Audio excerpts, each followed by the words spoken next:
You know, navigating the world of crypto can feel like the Wild West, right? And when it comes to taxes, well, it's often even wilder. But it looks like the sheriff is finally coming to town. There are some huge changes on the horizon for the 2025 tax year, the one you'll be filing in 2026. So let's break down exactly what you need to know. This quote from The Motley Fool, it really just sets the tone perfectly. For years, crypto tax reporting has been a total guessing game for a lot of people. Well, it looks like that game is officially ending. The IRS is making a big move to standardize the whole process, basically bringing crypto out of the shadows and into the same kind of regulatory light as stocks and bonds. Now, it's really important to remember, this isn't exactly brand new. Way back in 2014, the IRS laid the groundwork by classifying crypto as property, not as a currency. And that single decision made things like selling, trading, or heck, even buying a coffee with crypto a taxable event. What's changing now is the level of detail and enforcement. Okay, so how exactly is the IRS going to ramp up enforcement?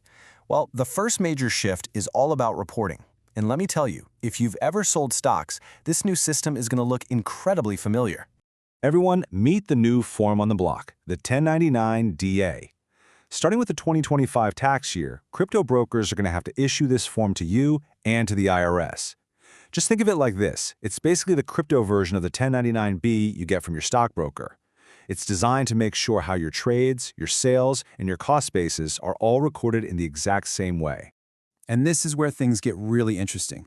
Look at the shift in how you have to track your assets. Before, you could pretty much average out the cost of all your Bitcoin, no matter where you bought it. Not anymore. The new rules say you have to report your cost basis separately for each exchange or wallet. So that means your Bitcoin on Coinbase and your Bitcoin on Robinhood. They're treated as two completely separate assets for tax purposes. So yeah, this is a real double-edged sword, right? On one hand, this new level of clarity and standardization makes crypto feel way more legitimate, which could totally attract that big institutional money.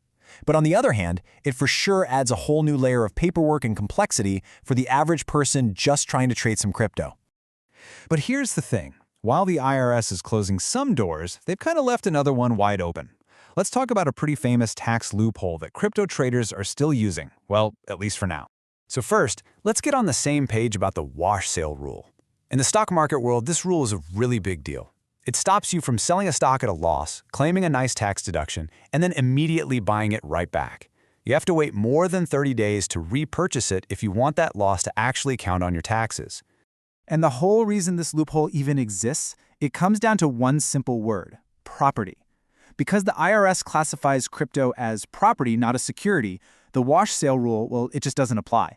And this creates a really powerful strategy for crypto traders called tax loss harvesting.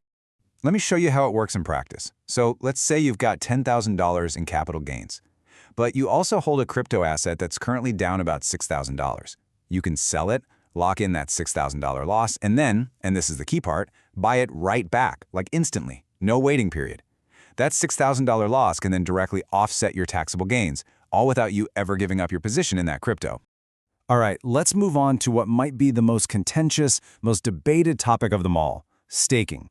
You know, where you lock up your crypto to help secure a network, and in return you get more crypto as a reward. This isn't just a simple tax question. It's a full-blown political debate happening right now in Washington. Things really heated up in late 2025 when a group from Congress sent this very letter to the IRS. They were directly challenging the current rules on taxing staking rewards and basically urging the agency to completely rethink its approach before the new tax season kicked off. So you've got two completely different ways of looking at this. Right now, the IRS says you owe income tax on your staking rewards the second you get them, based on whatever their market value is at that moment. The congressional proposal, though, argues that these rewards should be treated more like newly created property. Think of a farmer growing crops or a miner digging for gold. They say it should only be taxed when you eventually sell it. And this quote right here, it really gets to the absolute heart of their argument. They're trying to frame stakers as creators of new property. And under traditional tax rules, you don't tax property the moment it's created. You tax the income it generates when you go to sell it. And, you know, the practical argument here is a really powerful one. Just imagine you get a staking reward worth $100 and you pay income tax on it.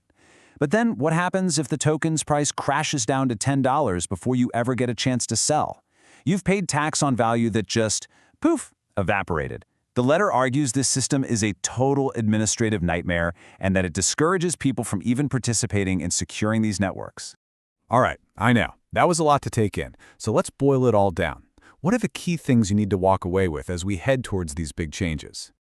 Let's just quickly run through the essentials. First off, get ready for more paperwork. That new Form 1099-DA means your brokers are reporting directly to the IRS. Second, get organized. Seriously, you now need to track your cost basis separately for each and every platform you use. Third, keep your eyes on this. The rules for wash sales and staking are definitely still up in the air and could change. And finally, hey, if this all sounds like a massive headache, just remember that crypto ETFs offer a much simpler path because they're taxed just like regular stocks. And that leaves us with this big final question to chew on. This whole push for regulation, it's bringing crypto into the mainstream financial system. But is this a necessary step for the industry to finally grow up and mature? Or does it start to chip away at that decentralized, anti-establishment spirit that defined crypto in the first place? Definitely something to think about as the tax man gets closer.